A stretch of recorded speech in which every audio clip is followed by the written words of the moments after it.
अब हम लोग जानते हैं कि किस ग्रह के पास कितना उपग्रह है, किस ग्रह के पास कितना उपग्रह है। तो सबसे पहले उपग्रह के बारे में एक छोटी सी बात जान लेते हैं कि जिस प्रकार से ग्रह सूर्य के चारों तरफ चक्कर लगाते रहते हैं, उसी प्रकार से जिस ग्रह का जो उपग्रह होते हैं वो उपग्रह उस ग्रह के चारों तरफ चक्कर लगाते रहते हैं। तो जैसे कि ग्रहों की संख्या जो 8 होता है, तो उन ग्रहों का अपना अपना कुछ उपग्रह होता है। कोई ऐसा भी उपग्रह होता है कि जिसका संख्या 0 भी होता है, तो किसी के पास काफ़ी संख्या में भी होता है। तो सबको बारी बारी से जान लेते हैं कि किस ग्रह के पास कितना उपग्रह है। तो जैसे कि सबसे पहला जो ग्रह है वो है बुध। तो बुध ग्रह के पास जो है उपग्रह की संख्या 0 है, अर्थात बुध ग्रह के पास कोई भी उपग्रह नहीं है। उसके बाद है शुक्र। तो शुक्र ग्रह जो है उसके पास भी उपग्रहों की संख्या 0 है, अर्थात शुक्र ग्रह के पास भी कोई भी उपग्रह नहीं है। और तीसरा नंबर में है कि पृथ्वी, जहाँ पर जिस ग्रह पर हम लोग वास करते हैं, वो जो पृथ्वी है हमारे, उसका मात्र एक उपग्रह है और जिसका नाम है चंद्रमा। और ये चंद्रमा जो है पृथ्वी के चारों तरफ चक्कर लगाते रहते हैं। उसके बाद जो चौथा ग्रह है हमारा मंगल। तो ये मंगल ग्रह का जो है अपना 2 उपग्रह होते हैं।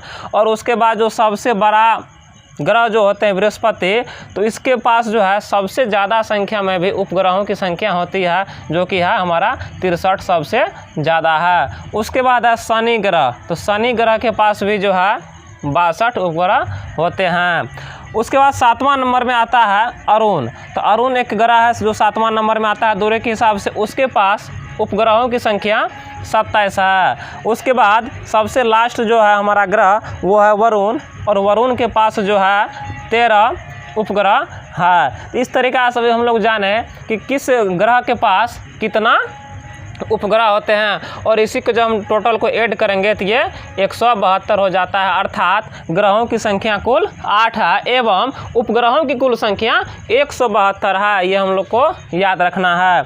अब उसके बाद हम लोग देखते हैं कि एक क्षुद्र ग्रह, कि आखिर ये क्षुद्र ग्रह क्या है।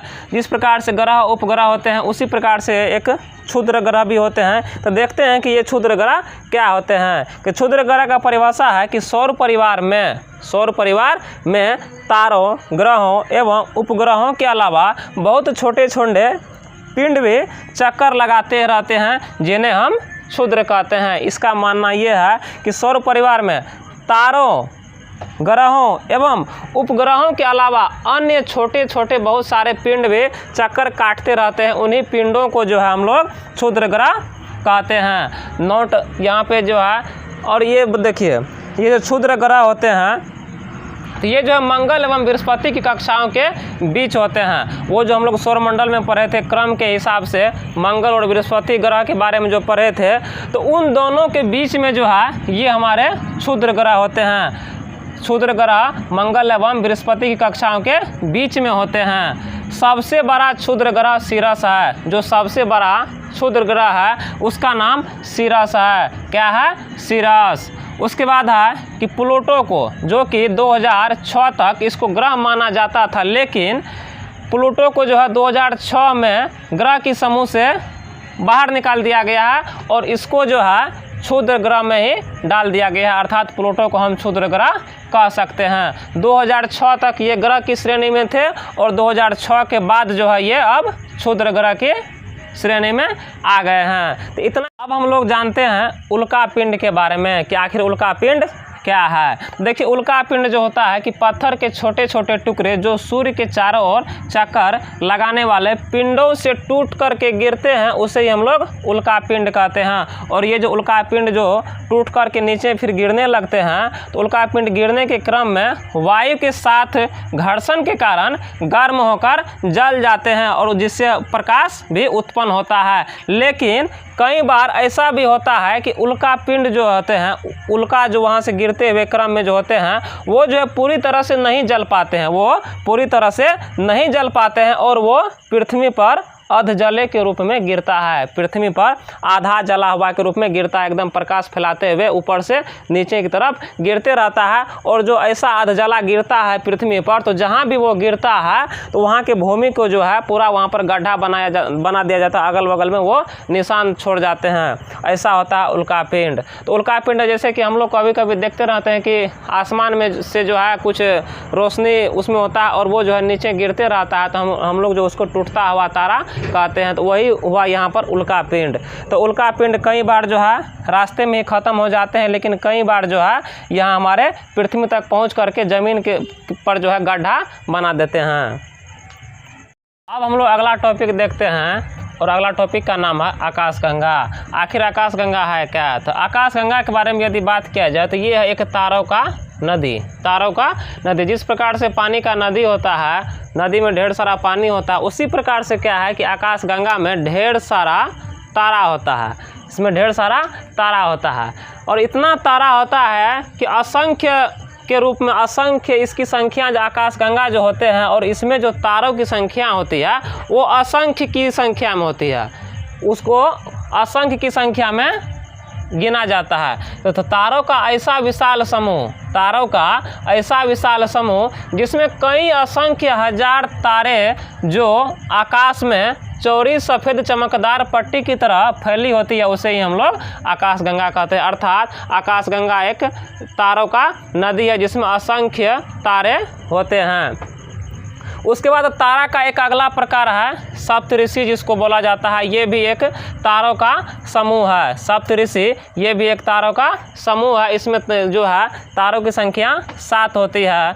अब इसमें देखते हैं कि क्या है कि रात के समय में उत्तर दिशा में तारों का एक ऐसा समूह जिसमें तारों की कुल संख्या 7 होती है, उसे ही सप्तऋषि के नाम से जाना जाता है। अर्थात रात के समय में जो है उत्तर की दिशा में 7 तारा इस प्रकार से दिखेगा कि जो एक दूसरे के अगल बगल में स्थित होते हैं। उसको देखने के बाद हमको ऑटोमेटिक पता चल जाएगा कि यहाँ पर जो है 7 तारा है, उस हिसाब से वो फैला हुआ रहता है और उसी 7 तारा के समूह को ही हम लोग सप्तऋषि के नाम से जानते हैं। भारतीय विद्वानों ने इसका नामकरण ऋषियों के नाम पर किया है। अर्थात जैसे कि 7 तारा है तो उस 7 तारों का नाम जो है ऋषि के नाम पर रखा हुआ है भारतीय विद्वान। जैसे कि पहला नाम रखा गया है ऋतु, पहला ऋतु है, दूसरा है पुलह, तीसरा है पुलह सत्य, चौथा है अत्रि, पाँचवा है वशिष्ठ, छठा है अंगिरा तथा 7वां है मरीचि। ये जो सप्तऋषि का समूह होता है, 7 तारों का जो समूह होता है, तो इसमें भारतीय विद्वानों ने इसका नाम इसी तरीक़ा से किया है जैसे कि ऋतु, पुलह, सत्य, अत्रि, वशिष्ठ, अंगिरा तथा मरीचि। तो ये भारतीय विद्वान के अनुसार इसका 7 नाम रखा गया है। लेकिन यूनानी ग्रंथों के अनुसार यूनान के विद्वान जो हैं वो अपने ग्रंथ में जो है इन 7 तारों का नाम अलग तरीक़ा से रखा गया है, जो निम्नलिखित है। जैसे कि पहला नंबर है अल्फ़ा, दूसरा नंबर में बीटा, गामा, डेल्टा, एपिसिलोन, एटा एवं जेटा। तो ये जो alpha, beta, gamma, delta, epsilon, एटा एवं जेटा, ये जो 7 नाम है तो ये यूनानी ग्रंथों के अनुसार रखा गया है, जो सप्तऋषि है। भारत में इसका कुछ और नाम है और यूनानी ग्रंथ में का नाम कुछ और है। ऋतु एवं पुलह को मिलाने वाली रेखा उत्तर दिशा का सूचक है। ऋतु और पुलह को जो मिलाने वाला रेखा होता है वो उत्तर दिशा का सूचक होता है। उसके बाद हम लोग एक और तारों का समूह पढ़ते हैं जिसका नाम है ध्रुव तारा, जिसका नाम है ध्रुव तारा। तो यह एक अस्थिर तारा है। यह तारा जो है एक अस्थिर है। यह उत्तरी गोलार्ध में पृथ्वी के उत्तरी अक्ष पर अवस्थित होता है। अगला पॉइंट जानते हैं कि विषुवत रेखा पर किसी भी स्थान से देखने पर ध्रुव तारा क्षितिज पर दिखाई देता है, अर्थात धरती के समीप दिखाई देता है। लेकिन जैसे जैसे हम ध्रुव की ओर बढ़ते हैं तो क्षितिज से उसकी ऊंचाई बढ़ने लगती है। और अगला पॉइंट है कि क्षितिज से ध्रुव तारे की ऊंचाई जितनी डिग्री होगी उस स्थान का अक्षांश भी उतना ही डिग्री होगा। अगला पॉइंट है यह हमेशा उत्तरी दिशा में होता है। ध्रुव तारा जो है वो हमेशा उत्तरी दिशा में होता है और उत्तर दिशा में होने के कारण पुराने जमाने के जो नाविक होते थे, जो समुद्र में नाव चलाते थे, तो वो इससे एक खास फायदा लेते थे और उसी से जो है ये ध्रुव तारा जो होते हैं उससे खास फायदा ये लेते थे कि उसको उत्तर दिशा का ज्ञान करवाता था ये ध्रुव तारा। ध्रुव तारा को देख करके समझते थे कि उत्तर दिशा किधर है।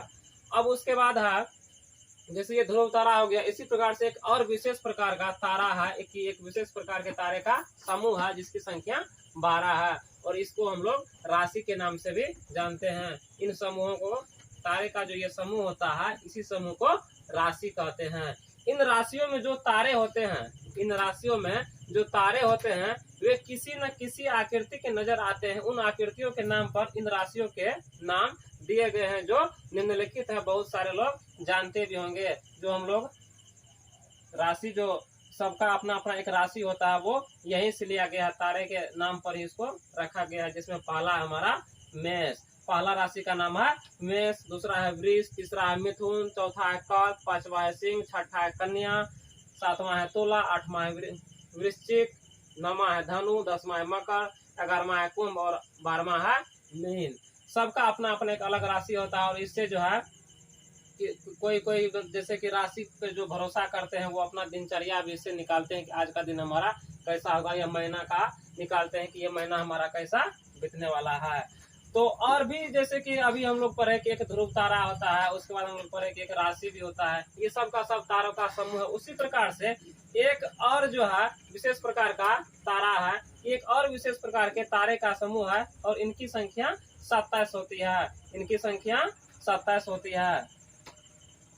चांद को पृथ्वी की परिक्रमा करने के दौरान तारों के इन समूहों के सामने से गुजरना पड़ता है, और इन तारों के समूह को नक्षत्र कहते हैं। नक्षत्र के बारे में सभी लोग जानते होंगे कि चांद को पृथ्वी की परिक्रमा करने के दौरान, ये जो चांद है, तो चांद तो हो गया हमारा पृथ्वी का उपग्रह, तो पृथ्वी का उपग्रह है, तो ये चांद जो पृथ्वी का चक्कर लगाएगा ही, तो उस चक्कर लगाने के दौरान जो है तारों के इन समूहों के सामने से गुजरना पड़ता है, और इन तारों के समूह को ही क्या कहते हैं, नक्षत्र कहते हैं। और ये नक्षत्र जो तारों का समूह है, इनकी संख्या 27 होती है, जिसका नाम निम्नलिखित है, वो नाम यहाँ पर लिखा गया है। जिसमें पहला है अश्विनी, दूसरा है भरणी, तीसरा है कृतिका, चौथा है रोहिणी, उसके बाद मृगशिरा, आद्रा, पुनर्वसु, पुष्य, अश्लेषा, मघा, पूर्वा फाल्गुनी, उत्तरा फाल्गुनी, हथिया, चित्रा, स्वाति, विशाखा, अनुराधा, ज्येष्ठ मूल, पूर्वा आषाढ़, उत्तरा आषाढ़, श्रावण,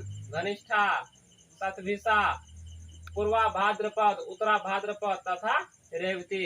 तो ये जो है एक तारों का समूह है जिसकी संख्या 27, और इसको हम लोग नक्षत्र कहते हैं। पृथ्वी इनमें से प्रत्येक नक्षत्र को 14 दिनों में पार कर लेता है। पृथ्वी जो है ये जो विशेष प्रकार का एक तारा है जिसकी संख्या 27 है, इनमें से प्रत्येक तारे को हमारा जो पृथ्वी है वो 14 दिन में पार कर लेता है, और इसीलिए नक्षत्रों की अवधि 14 दिन माना जाता है। अगर पूछा जाए कि एक नक्षत्र की अवधि कितने दिनों की होती है, हम लोग को याद रखना है 14 दिन की होती है। और ज्योतिष के विद्वान, हम लोग का जो भारत देश है, यहाँ ज्योतिष जो है आदिकाल से ही हुआ करते हैं, और उसका मानना है कि ये ज्योतिष के विद्वान मानते हैं कि नक्षत्र और मौसम में गहरा संबंध है। नक्षत्र और मौसम में गहरा संबंध है, ऐसा ज्योतिष मानते हैं। अर्थात क्या संबंध है, इसका कहना है, ज्योतिष का कहना है कि एक नक्षत्र में मौसम की दशा को देखकर दूसरे नक्षत्र में मौसम का पूर्वानुमान भारतीय ज्योतिष की परंपरा रही है। अर्थात अगर मान के चलिए किसी नक्षत्र में मौसम जिस हिसाब से है, उस नक्षत्र को देखते हुए अगले नक्षत्र का जो अनुमान हमारे भारत के ज्योतिष जो है पहले ही बता देते हैं कि अगले नक्षत्र में कैसा मौसम होने वाला है। इसके बाद हम लोग जानते हैं कुछ क्वेश्चन है ऑब्जेक्टिव, उसको हम लोग देख लेते हैं। अब कुछ ऑब्जेक्टिव देख लेते हैं, 2-4 इसमें इम्पोर्टेंट ऑब्जेक्टिव है कि पहला कि राशियों की कुल संख्या कितनी होती है, तो राशियों की कुल संख्या 12 होती है। उसके बाद है कि सूर्य की आकृति कैसी है, तो लगभग गोल। अगला प्रश्न है कि सौर परिवार का मुखिया कौन होता है, तो याद रखना हमेशा कि सूर्य। सौर परिवार का मुखिया कौन होता है, सूर्य होता है। अगला क्वेश्चन है कि ग्रहों की कुल संख्या कितनी होती है, तो ग्रहों की कुल संख्या 8 होती है। और सबसे लास्ट क्वेश्चन है कि सप्तऋषि कितने तारों का समूह है, तो याद रखना है कि सप्तऋषि 7 तारों का समूह है।